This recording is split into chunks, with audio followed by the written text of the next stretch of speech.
Que bom estar aqui nessa manhã, já terminando o nosso ano, já logo estaremos começando o ano 2019. O que será que nos vai trazer esse ano, hein, Marcos? O que será? O que será que vai acontecer? Tantas coisas estão acontecendo no mundo, as coisas passam tão rápido.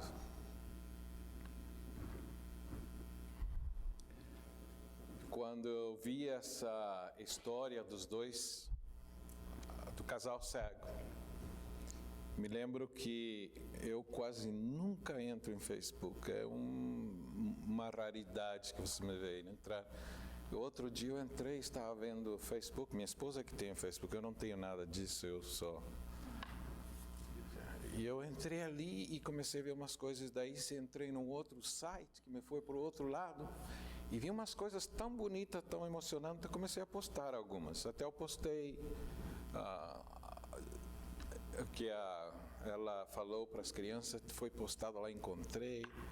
Mas eu encontrei outra coisa mais que me chamou a atenção. Tinha um homem que ele tinha um macaco, não era um mico, aqueles pequenininhos, era um macaco de um tamanho grande, né? E esse homem chegava e ficava ali na rua e as pessoas passavam e viam ele com aquele macaco, depois davam alguma coisa, alguma doação ali, coisa para que o dono do macaco. E aquele gentil, né? Aquelas pessoas passando e passando ali, todo mundo ocupado, todo mundo caminhando e tudo. E chegou uma mulher, uma cega. E essa cega vinha sozinha, ela chegou ali na beira da rua, ela queria cruzar aquela rua e aqueles carros e carros e carros passando. E ninguém ali se deu conta, ninguém veio ajudar a pobre mulher, e ela ali esperando. De repente, a pessoa que está ali fazendo uma filmação ou uma câmera da rua, algo pegou a imagem, aquele macaco que estava junto com aquele homem, viu aquela mulher e o macaco saiu correndo, foi lá e agarrou na vara daquela mulher, que ela usava, vara de cego, e ficou lá. Olhando de um lado para outro. O homem viu que o macaco saiu correndo, se assustou, porque o macaco não foge, será que vai querer fugir? E quando parou de passar os carros, o macaco puxou a vara e cruzou aquela mulher do outro lado. Daí olhou, não vinha carro, ele cruzou de volta e veio lá com o seu dono. E eu quero dizer que eu comecei a chorar ao ver aquele vídeo. Isso, puxa, até os animais às vezes parece que têm mais amor, são mais sensíveis que os seres humanos. Os seres humanos passavam ali e nada. Bom, postamos também um de um menino que estava muito de frio ali, que ficou quase 40 minutos ali na rua tremendo, sentado, as pessoas passavam e ninguém se importava, até que por fim passou uma mulher e aquela mulher tirou o casaco e deu o casaco para o menino, disse: "Você tem frio?" Ela tinha outro suéter por baixo e estava um pouco coberta, que podia passar o frio, e ela deu para aquele menino o seu casaco. Como as pessoas estão desapercebidas, e por aumentar a maldade, disse que o amor de muitos esfriará. Oxalá que não seja a nossa história, não seja com essa igreja, não seja com você e eu. Ó Deus, que as palavras que saiam da minha boca e a meditação do meu coração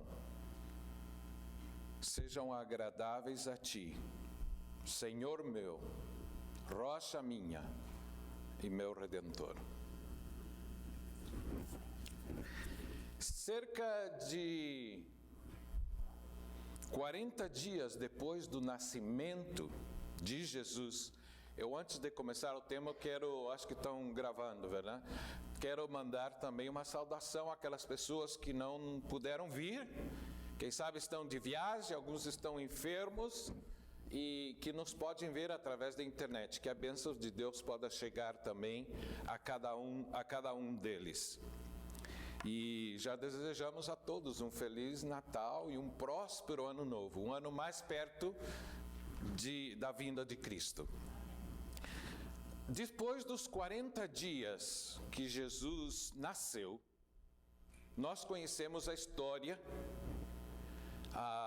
quando ele nasceu, que tinha 8 dias, o que aconteceu? Levaram para circuncidar, fazer a circuncisão a Cristo, ao bebê, como mandava a lei, e como Cristo, ele tinha que demonstrar que se pode cumprir a lei e também demonstrar que nós devemos cumprir a lei. Ele já tinha cumprido a circuncisão. E agora, nos 40 dias, de acordo à lei, Cristo é levado, aquele bebezinho, para ser apresentado no templo. Essas duas coisas eram das coisas mais importantes que o povo de Deus tinha que fazer. Quando nascia um homem varão, o primogênito, ele tinha que ser levado no templo, tinha que ser apresentado, tinha que ser dedicado. E por quê? Por quê? Por que eles tinham que fazer isso? Vocês sabem por quê? Porque Deus ordenou que eles tinham que fazer isso. Tinham que levar o primogênito. Porque a mulher que estava sendo purificada por esses 40 dias, ela não podia ir no templo, não podia entrar. Agora ela podia entrar, mas ela tinha que levar por seu pecado, por estar em esse tempo que ela estava impura, ela tinha que levar um cordeiro para apresentar. Por quê?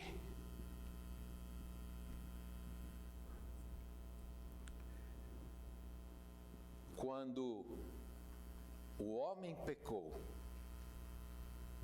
quando Adão pecou, quando Adão e Eva pecaram, Deus prometeu que Ele ia mandar o seu primeiro filho, o seu primogênito, para salvar a toda a raça humana da morte eterna. Deus ia dar o seu primogênito, o seu unigênito, o seu filho amado, para salvar a humanidade. Mas Deus falou para eles que em troca de Deus mandar o seu filho unigênito, o seu filho primogênito, o homem, o ser humano, tinha que dar o primogênito de todo o que nascesse aqui na terra, de toda a família. Assim que cada família, quando tinha um filho varão, um filho homem, o primeiro ou o único, se fosse o caso que não tivesse outro mais, mas esse primeiro, o filho homem, tinha que ser dado, porque Deus tinha feito o que em inglês se fala The Great Exchange, a grande troca, a grande troca. Deus daria o primogênito, mas o homem, em reconhecimento, isso daria o primogênito. E não só do ser humano, mas também de todos os animais, porque Deus salvaria da destruição, não só o homem, a raça humana, mas senão todas as criaturas. Vocês lembram depois da história da Arca de Noé? Deus cumpriu a sua promessa e entraram também os animais na arca, não só a família, mas também os animais, porque Deus fez essa troca. Depois, quando o povo de Israel estava para sair do Egito, Moisés desceu para ir falar com o faraó. E o que é que Deus falou para Moisés dizer ao faraó? O que é que ele falou? Lá na palavra de Deus, no livro do Êxodo, capítulo 4, 22, 23, fala o seguinte: Deus instruiu a Moisés a ir a ter com Faraó, rei do Egito, dizendo: assim diz o Senhor, Israel, os filhos de Jacó, os hebreus, disse: Israel é meu filho, é meu primogênito. Por quê? Porque todos eram dedicados a Deus. Logo que eles nasciam, nos 40 dias, eles tinham que ser dedicados, eles eram de Deus. Então Deus disse aqui, sigo lendo, aí em Êxodo 4, 22, 23, disse: Israel é meu filho, é meu primogênito, e eu te tenho dito: deixa ir o meu filho para que me sirva, mas tu recusaste deixá-lo ir. Eis que eu matarei o teu primogênito. Quando Moisés foi para o Egito e chegou no Egito e falou: olha, Deus disse que Israel é o seu primogênito, é o primogênito de Deus, e você tem que deixar que o primogênito de Deus, os filhos de Israel, saiam aqui do Egito. E o faraó se fez de muito arrogante: quem é Deus? Eu não conheço esse Deus e eu não deixarei. E então Moisés falou: pois então o teu primogênito vai morrer. E não só do faraó do Egito, mas também de todas as famílias dos egípcios. Agora, o povo de Israel, para recordar que todo primogênito pertence a Deus e que Deus ia dar o primogênito, aquele cordeirinho de Deus, o Cordeiro de Deus, eles tinham que pôr aquela sangue na porta para que os primogênitos de Israel não morressem também, porque Deus agora disse que ia matar os primogênitos. Por quê? Porque Israel é meu filho, é meu primogênito. Agora, por isso é que eles levavam para o templo, e por isso era tão importante. A circuncisão era muito importante, mas também essa apresentação e essa dedicação para Deus do primogênito era muito importante, porque era o trato, era a promessa, era aquilo que vinha desde Adão e Eva quando eles pecaram.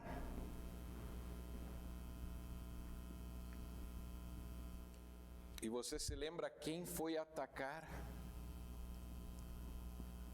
Quem foi atacar Satanás lá no Éden? Depois de que Adão caiu, quem mais? O primogênito. Aquele que nasceu, que esperava que fosse o Salvador do mundo. E foi a tentá-lo e a fazer o que ele fez quando Caim acabou matando Abel. Agora, voltamos então no templo. Cumprindo os 40 dias, Maria e José foram no templo para apresentar a Jesus, 40 dias de nascido. Maria não levou o cordeiro. Por que ela não levou o cordeiro? Porque a lei dizia que se fossem pobres, o que eles tinham que levar? Vocês se lembram?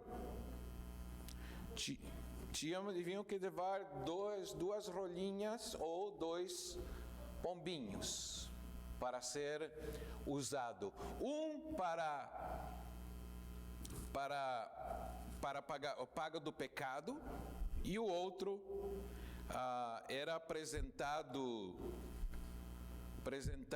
a Deus como oferta de sacrifício, de gratidão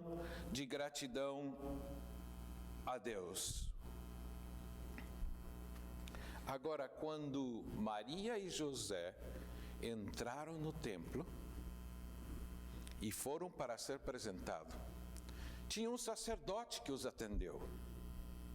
Os sacerdotes estavam no templo apresentando crianças todo o tempo. Todos os dias, até sábado, tinha apresentação de criança no templo. Por isso nós apresentamos. A maioria dos nossos filhos são apresentados quando? Em sábado, no templo. Agora, quando eles chegaram lá para apresentar, existia um sacerdote que estava ali atendendo. Você sabe o nome daquele sacerdote? Sabe o nome dele? Ninguém sabe o nome dele. Esse sacerdote nunca entrou na história. Era uma pessoa totalmente desapercebida. Uma pessoa que era dirigente, príncipe do povo de Israel, que ensinava, que oferecia sacrifício, que fazia todas aquelas coisas, que mostravam o Filho de Deus, que mostravam a Cristo. E quando Cristo chegou lá, ele viu aquelas duas pessoas pobres que entraram ali, ele foi lá atendê-las como qualquer outra pessoa, viu aquele menininho lá como qualquer outro menininho.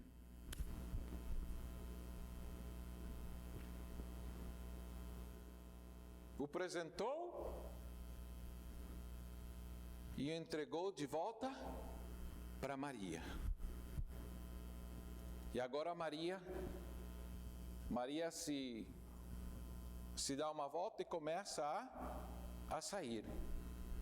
Quando ela começa a sair, o que aconteceu? Chegou e entrou uma pessoa que se chamava, esse sim, vocês conhecem o nome. Como se chamava? Simeão.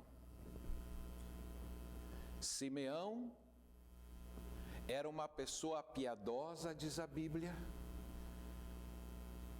Era uma pessoa que já tinha bastante idade, que já estava para morrer, mas o Espírito Santo falou para ele: olha, você não vai morrer até que você veja. Lá em Lucas capítulo 2, o versículo 25 e o 26 fala que havia um homem em Jerusalém cujo nome era Simeão. Eu não sei por que me está soando bem forte. Não sei se é o volume ou é a falta daquela esponjinha que está.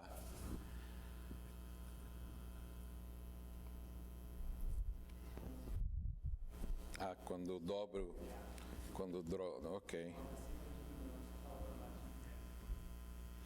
Muito bem. Então, eu estava falando na parte que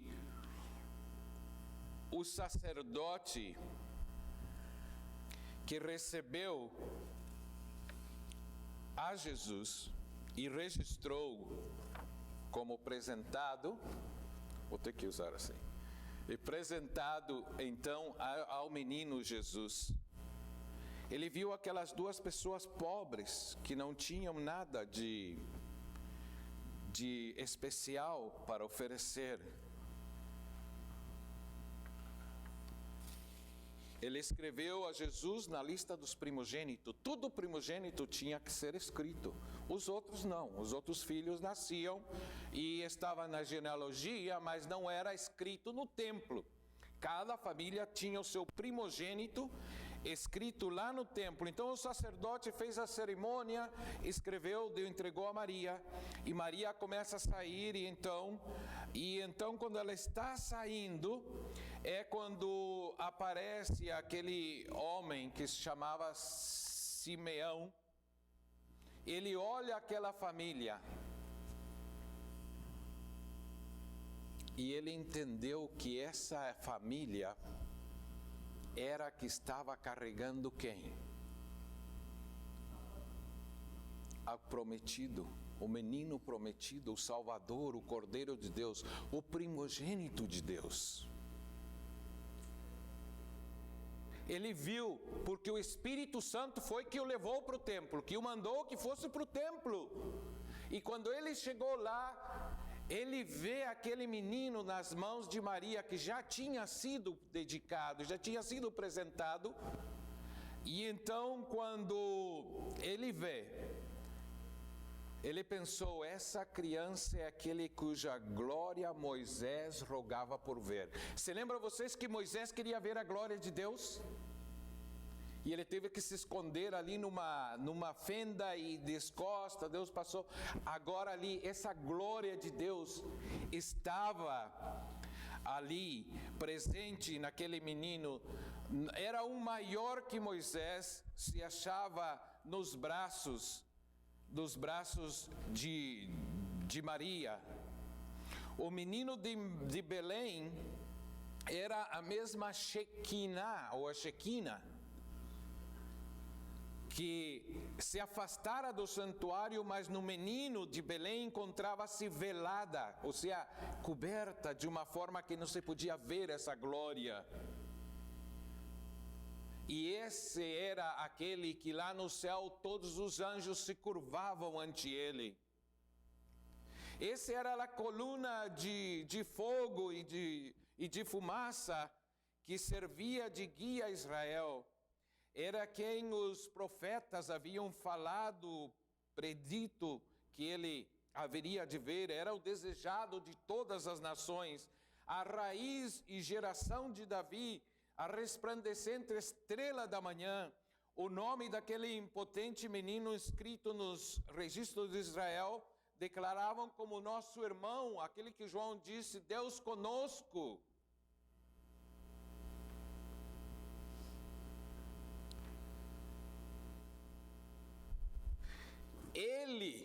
Esse bebê era o verdadeiro sumo sacerdote sobre a casa de Deus, a cabeça de um sacerdócio perpétuo, o intercessor à destra da majestade nas alturas. Mas o sacerdote o viu como qualquer outro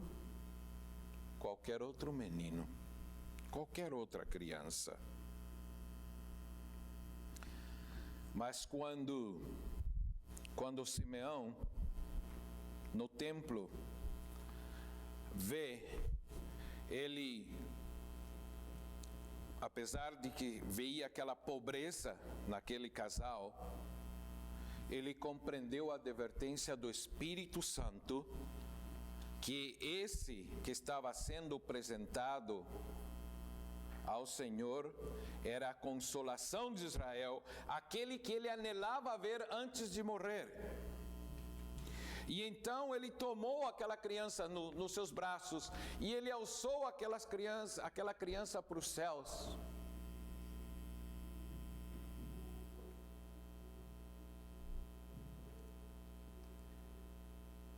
E a sua alma estava cheia de uma grande alegria. Vocês já sentiram uma grande alegria? A maior alegria que você passou na tua vida, pense, eu não sei quando, você sabe, a maior alegria. Simeão sentiu aquela grande alegria de poder ter aquele menino nos seus braços e alçá-lo.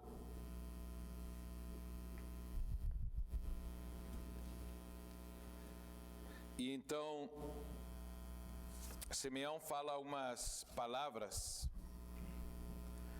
Ele começa a dizer: agora, Deus, já você pode pôr a descansar esse teu servo, porque já você me deu esse privilégio, você me deu essa felicidade, você me deu essa grande alegria de ter podido ver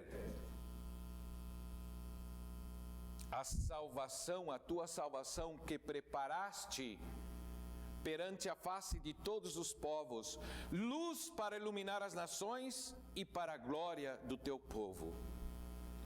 Quando Simeão falava essas palavras, o seu rosto brilhava, tinha uma grande luz. Assim como Moisés, quando ele esteve na presença de Deus, agora o rosto de Simeão estava irradiando aquela luz. E cheio do espírito de profecia,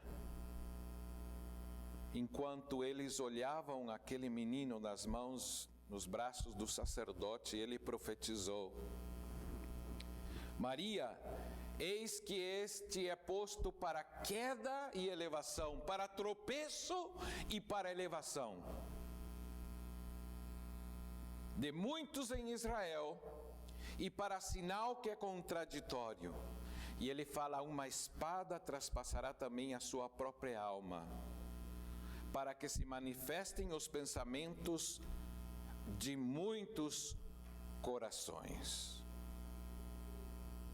Quando ele fala que era luz para iluminar as nações, os gentios, luz para os gentios, Maria não entendeu, Maria ficou turbada. Como é isso? Luz? Salvação para os gentios?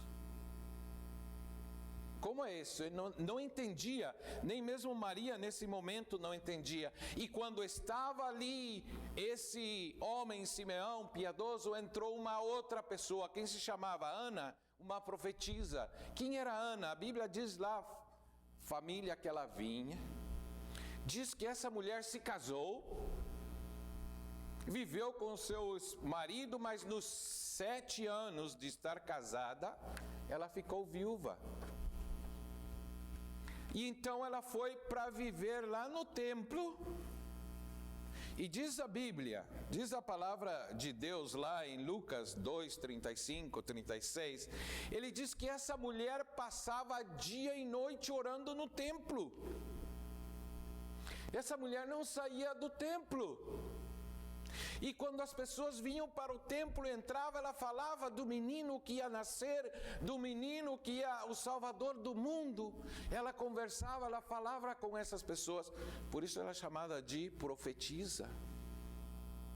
Porque estava falando, anunciando o nascimento do menino Jesus. Ela entrou naquele momento. Essa mulher tinha 84 anos, que não era normal naquele tempo eles viverem com 84 anos, era bastante, né? As pessoas que pudessem chegar a 80 eram muito poucos. Ela tinha 84 anos, diz a Bíblia, vivia no templo adorando de dia e de noite em jejum e orações,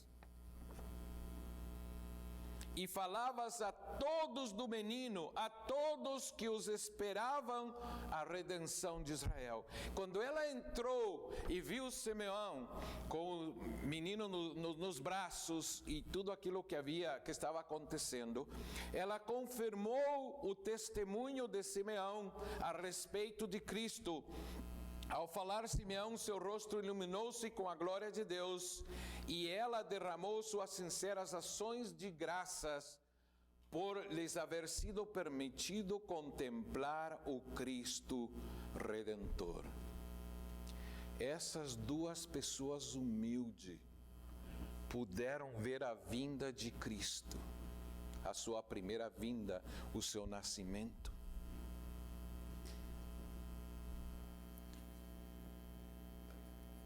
Mas os que ocupavam posições de príncipes e sacerdotes de Israel, conquanto tivesse igualmente diante de si as preciosas declarações dos profetas, não estavam andando no caminho do Senhor, e seus olhos não se achavam abertos para contemplar a luz da vida, eram cegos. Os sacerdotes, os dirigentes, os líderes eram cegos.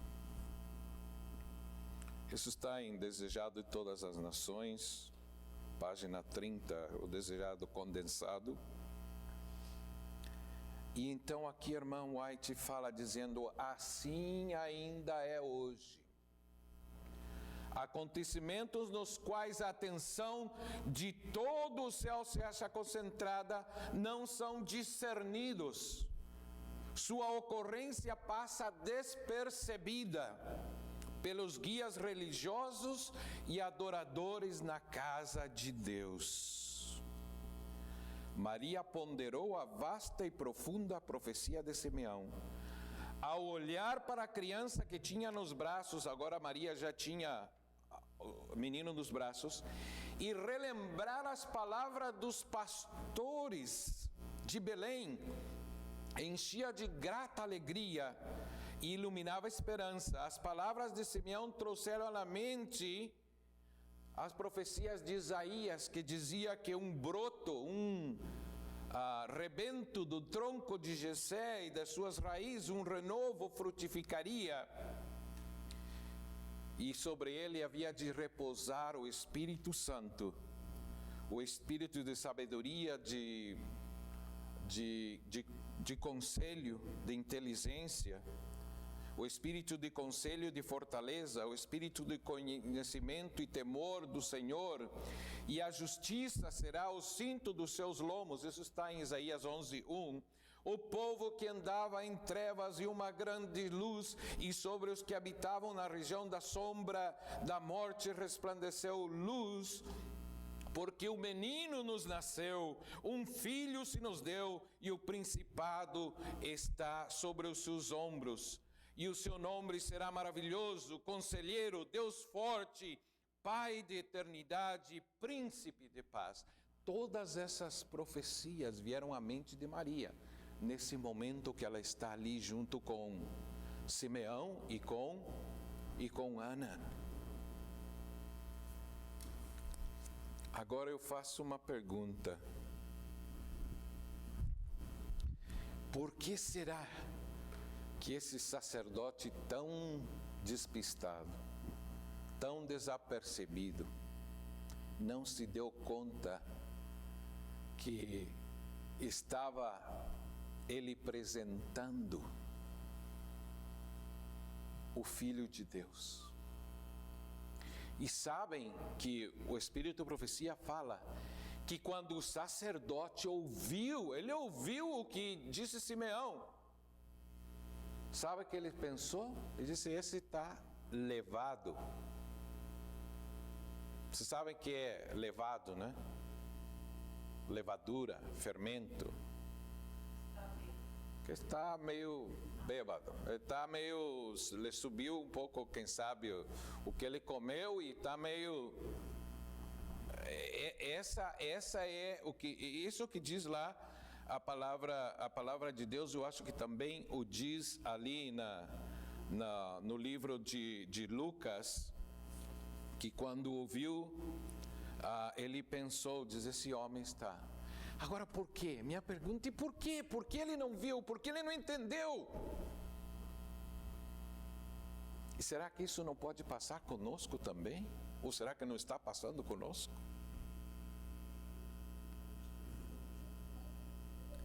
Estamos preocupados com outras coisas. A minha esposa já estava descansando à noite, eu não sei, às vezes eu começo a ler as coisas e começo a ir, e eu vou buscar outro tema e vou buscar outra coisa, às vezes chega a madrugada, 2, 3 da manhã, e eu fico lendo e fico buscando do Espírito de Profecia, da Bíblia. Depois eu encontrei uma cita do Espírito de Profecia que fala dos ídolos. Quais são nossos ídolos? Que por isso nós não vemos as coisas, porque nós temos ídolos. Eu não sei qual é o seu ídolo. Há pessoas que têm ídolo, uma pessoa famosa, ou um esporte que toma quase todo o tempo da sua vida e não tem tempo para outra coisa, não tem tempo para Deus, não tem tempo para ler, para estudar, para meditar. Qual é o seu ídolo? Para esse sacerdote, o seu ídolo era quê? Era o seu trabalho da igreja, do templo, a sua missão, as suas coisas. Isso era o que ele estava ali, mas ele não tinha, estava cego, ele não via, não entendia. Tinha algo que estava tirando dele a sua percepção. E hoje até falamos de cegos e todas essas coisas, parece que estamos todos no mesmo tema, porque Deus às vezes trabalha dessa maneira.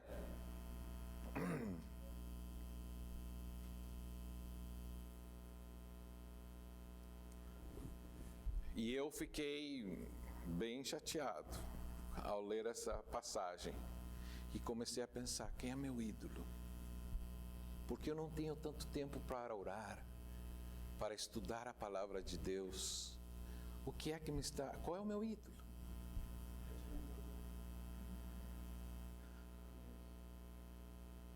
E eu cheguei à conclusão que eu tenho um ídolo, que eu tenho que trabalhar com esse ídolo logo, porque senão as coisas não vão.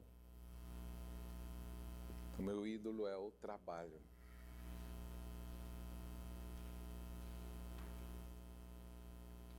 O trabalho enobrecedor é necessário, mas tem um limite. E se aquilo é mais importante para mim que a minha preparação para encontrar a Cristo, para estar preparado, estar levando esse evangelho, a lição da escola sabatina tem que ver muito com isso também. Os que estiveram aqui, estudamos sobre isso, repassamos isso. A missão da igreja é para levar o evangelho para que outros venham unir-se a Cristo, para que preparem um povo especial para ir a viver lá no céu e estar com Ele. Mas como será a nossa situação? Quem sabe eu tenha outros ídolos, eu não sei, eu acho que tenho outros ídolos também. Não é só um ídolo a vez que a gente tem. Eu não sei, você pense no seu ídolo, eu não estou aqui para jogar pedra em ninguém. Eu sou o primeiro que reconheço que eu tenho ídolos.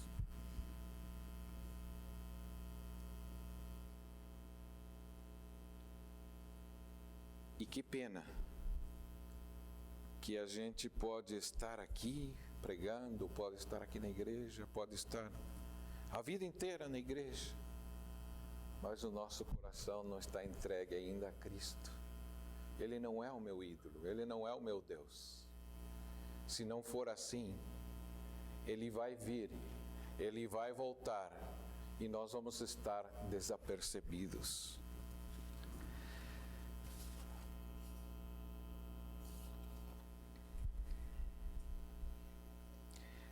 Tem um outro capítulo que nos fala sobre a situação dos últimos tempos quando volte Cristo. E comentando sobre a volta de Cristo, falando dos 144 mil que estão passando a prova de Jacó, como se chama? A angústia de Jacó, obrigado. Eles estão passando a angústia de Jacó. Já saia o decreto de morte contra eles, de acabar com eles. E diz que eles estão desesperados ali, não totalmente desesperados, mas estão, como se diz, angustiados, esperando a manifestação de Deus. E diz, multidões de homens maus estão prestes a cair sobre a presa, quando um denso negror, mais intensos que as trevas da noite, cai sobre a terra. E diz que aquele intenso negror que cai sobre a terra, naquele negror sai um arco-íris. Vocês já viram um arco-íris sair de noite? Quando a noite está totalmente... Não pode, por quê? Quem é que faz brilhar o arco-íris? É o sol. Ah, mas agora o sol de justiça está começando a sair para voltar. E então diz que se faz uma noite mais negra que qualquer noite que a gente pode ver, ou que já existido. E daí lá naquela noite sai aquele arco-íris. E é ouvida pelo povo de Deus uma voz que disse: olhai para cima, olhai para cima. Como Estevão, quando estava sendo apedrejado, ele escutou a voz do Espírito Santo e olhou para cima e disse: eu vejo o céu aberto, eu vejo o Filho de Deus sentado. Disse: olhai para cima. E como Estevão, eles erguem os olhos e veem ao Filho do Homem em seu trono. Essa declaração de Estevão está em Atos 7, 55 e 56. Divisam os sinais de sua humilhação e ouvem o pedido. Agora eles escutam a voz de Deus falando uma resposta, disse: a minha vontade é que onde eu estou estejam também vocês comigo, que estejam também comigo os que me destes. Deus vai repetir umas partes de que João escreveu lá quando Cristo estava indo para o céu e falou para eles. João 17, 24. E eles ouve-se uma voz dizendo: eles vêm, eles vêm, eles vêm. Inocentes, santos, inocentes e incontaminados, guardaram as palavras da minha paciência. E disse que quando se escuta essa voz falando no céu, vai haver um grande terremoto, como nunca houve desde que a gente sobre a terra. E com esse terremoto sai depois uma ressurreição parcial. Não sei se vocês estão comigo, eu não quero que ninguém se perca. Eu estou falando quando já o povo de Deus escuta a voz de Deus. Vai haver uma ressurreição parcial. E aqui é onde eu quero que vocês ponham atenção, que ninguém vá dormir aqui nesse momento. Por que é especial essa ressurreição? Não é a ressurreição dos justos, não é dos os que morreram em Cristo, é uma ressurreição especial, antes da outra que vai vir. Por quê? Eu vou só ler algumas partezinhas aqui. Abrem-se as sepulturas, e muitos que dormem no pó da terra se ressuscitarão, uns para a vida eterna e outros para vergonha e horror eterno. Até quantos os trapassaram e que se zombaram e se escarneceram da agonia de Cristo, e os mais severos inimigos da verdade ressuscitarão para contemplar em sua glória e ver a honra conferida aos fiéis obedientes. Ou seja, estamos falando aqui dos 144 mil. E a sua voz dos 144 mil se ergue dizendo: Deus é o nosso refúgio, fortaleza, socorro bem presente na tribulação.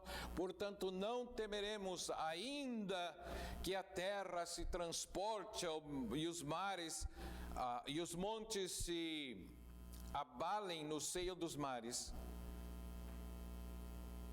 Ainda que as águas tumultam e espumejem, e na sua fúria os montes se estremeçam.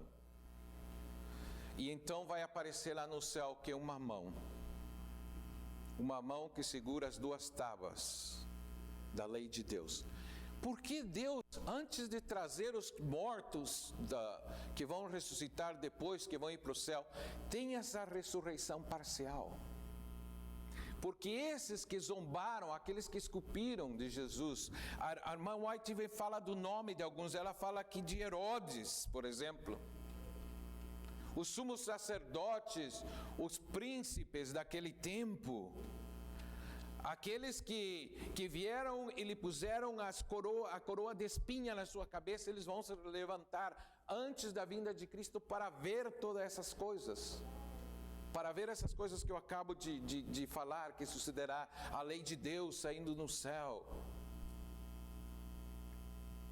Eles vão ver como o povo final, os 144 mil, são preservados. E claro, depois eles vão morrer de novo e depois vão ressuscitar depois dos 1000 anos. Aqueles que colocaram na frente a coroa de espinho e que lhe puseram um cetro na sua mão, um cetro simulacro, zombando-se de ele. Aqueles que se prostraram diante dele em zombaria blasfema, que cuspiram ao príncipe da vida, procuraram fugir da sua presença. Aqueles que introduziram os cravos na mão e os pés, contemplaram esses sinais com terror e remorso. Aqueles que gritaram, crucifica-o, crucifica-o. Mas agora um alto grito é maior, é o grito de louvor e canto daqueles que são redimidos. Eu não encontrei, eu vou ficar em dívida com vocês, mas eu quero falar para vocês algo. Tem uma cita do Espírito e Profecia que diz que os que dormem na mensagem do terceiro anjo se vão levantar e vão estar com os 144 mil.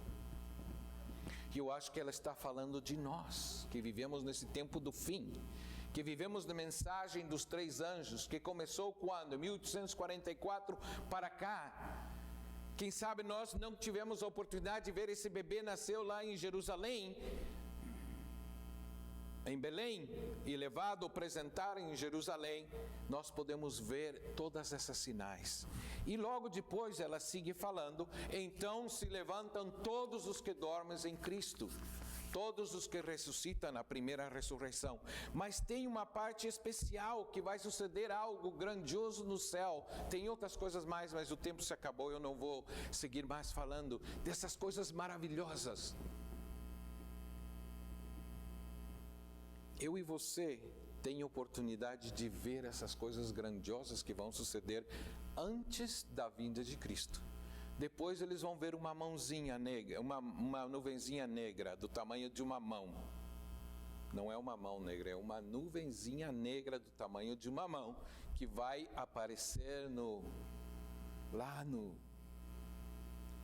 céu, longe. E depois ela vai crescendo, e de repente a gente vê que é a presença de Cristo que está voltando. Esses já vão haver os outros que vão ressuscitar depois, os que morreram em Cristo. E já os maus, os que o fizeram essas coisas, ao ver a vinda de Cristo, eles vão morrer. Você se lembra o que Jesus disse? O que, quando perguntaram se era o Filho de Deus, o que ele falou? Qual foi sua resposta? Se lembram?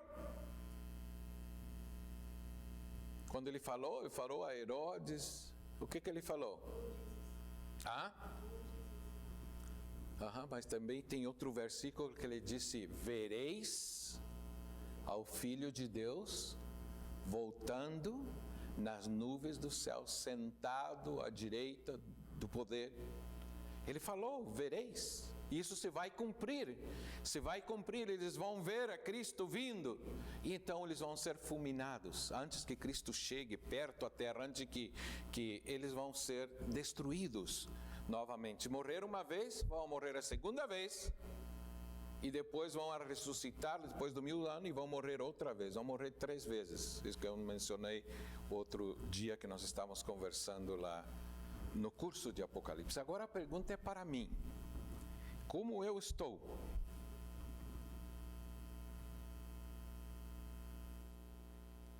Se imagina esse sacerdote, esses príncipes, tudo o que eles fizeram. Se imagina esse sacerdote tão despistado que nem sequer entendeu que ele teve na sua mão o Filho de Deus e o registrou como um ninho qualquer. Quando eles vejam Cristo voltar às nuvens dos céus e saber de que eles zombaram, porque isso foi uma zombaria, o que foi feito, e de pensar que Simeão estava bêbado.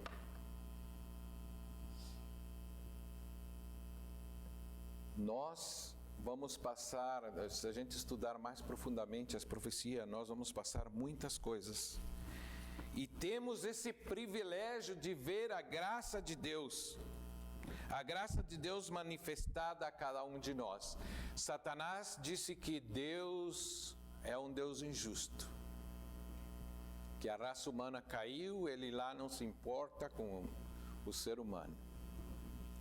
E Cristo veio e mostrou exatamente o contrário, que Deus amou tanto ao mundo que deu o seu Filho, para que todo aquele nele crê e tenha vida eterna, mas todo aquele nele crê. Eu peço a Deus que Ele me ajude a ver quais são os ídolos que eu tenho na minha vida. Quais são as coisas más que eu estou fazendo.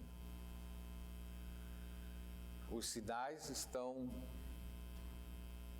demonstrando que Cristo está às portas. Muito mais perto de que nós creemos, diz a palavra de Deus. E muito mais perto de quando nós, como diz a palavra de Deus, antes que nós crescemos nessa verdade. E como estamos nós? Eu não quero desanimar, essa mensagem não é para desanimar. A mim me doeu, eu acho que quando a gente prega, a gente aprende mais e o Espírito Santo toca mais o coração da gente do que quando vocês que escutam. Eu me estive aguentando todo o tempo, os serviços, cantos e...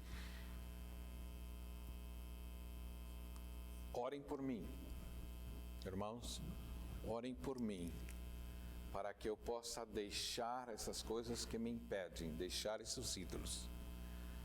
Porque nós podemos estar aqui na igreja, orando e pregando e cantando, mas nós podemos ter coisas na nossa vida, podemos ter ídolos que nos estão deixando cegos. E Cristo vai vir e nós não vamos poder dizer, esse é o nosso Deus, lhe hemos esperado, Ele nos salvará.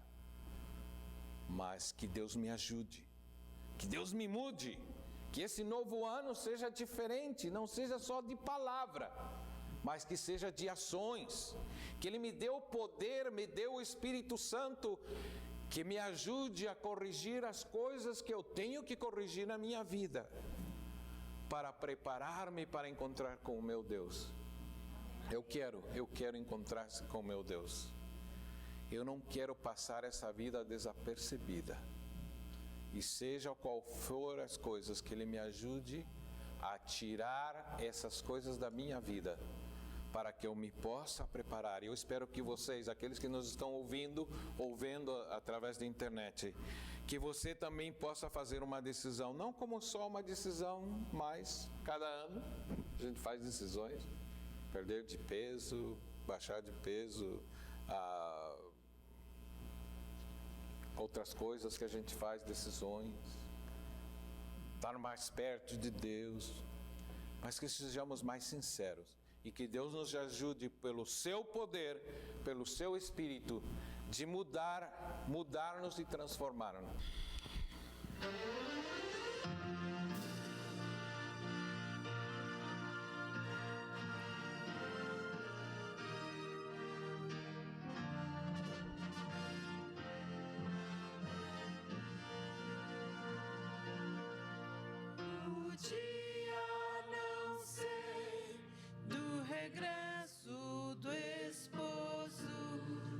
Porém os sinais vêm encher-me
dia nós não sabemos da volta de Cristo, mas esse dia vai ser anunciado um pouco antes. Os filhos de Deus, os 144.000, escutarão a voz de Deus que sai do céu e diz o dia e a hora da vinda de Cristo.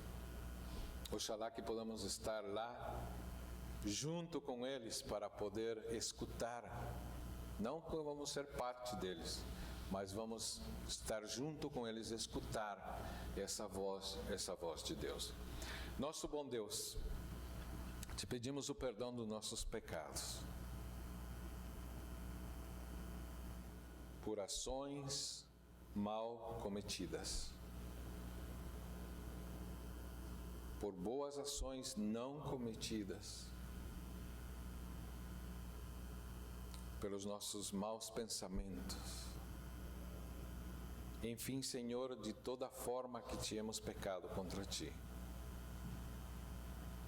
Quem sabe temos ídolos, ó Deus, que nos estão separando, nos estão fazendo cegos para que não possamos ver a Tua graça, a Tua bondade, a Tua misericórdia e o privilégio que Tu nos dás de podermos estar preparados e vermos a Cristo voltar.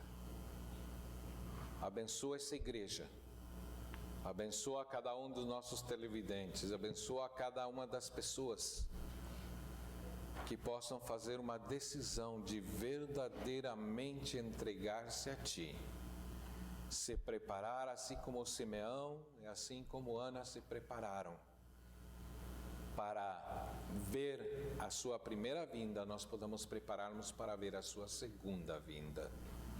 Ajuda-nos, ó Pai, dá-nos força, dá-nos Teu poder, dá-nos Teu Santo Espírito. É que nós pedimos humildemente em nome de Jesus. Amém.